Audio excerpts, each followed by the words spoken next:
হাওড়া দেশের সর্বোচ্চ উচ্চতার টাওয়ার হাওড়ায়। প্রায় ৭৫ কোটি টাকা ব্যয় দেশের সর্বোচ্চ টাওয়ার তৈরি হাওড়ায়। উচ্চতা এবং বিলাসবহুল এই টাওয়ার পিছনে ফেলেছে শহীদ মিনার, বিশ্ববাংলা গেট এবং কুতুব মিনারকে।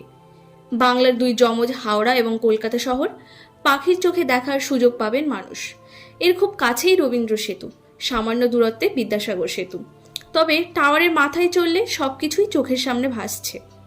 কলকাতার বিমানবন্দরে বিমান ওঠানামার দৃশ্য নাগালের মধ্যে থাকবে পর্যটকদের।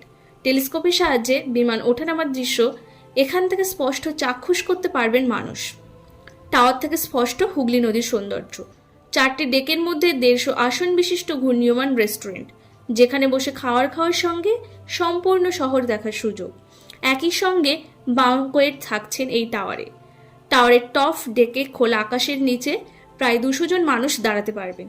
তার নিচে 150 আসন বিশিষ্ট রেস্টুরেন্ট, অন্য আরও 3টি ডেক মিলিয়ে মোট 400 জন মানুষ একই থাকার সঙ্গে থাকার ব্যবস্থা রয়েছে এই টাওয়ারে। কুতুব মিনারের থেকে প্রায় 48 মিটার বেশি উচ্চতা এই টাওয়ার। একই সঙ্গে 400 জন মানুষ উপরে থাকতে পারবেন। আর মাত্র কয়েক মাসের অপেক্ষা। কয়েক বছর আগেই টাওয়ার তৈরির কাজ শুরু হয়। এটি হাওড়া পুরসভার অন্তর্গত স্থান, যার আয়তন প্রায় 20 একর। বেলিলিয়াস পার্ক একসময় এটি আবর্জনার স্তূপ ছিল, পরবর্তী সময় এটি পার্কের রূপ নেয়।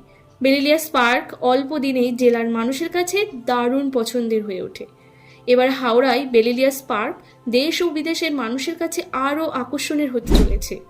নির্মীয়মান এই ওয়াচ টাওয়ার শহীদ মিনার থেকে প্রায় 70 মিটার বেশি উচ্চতা বিশিষ্ট হবে।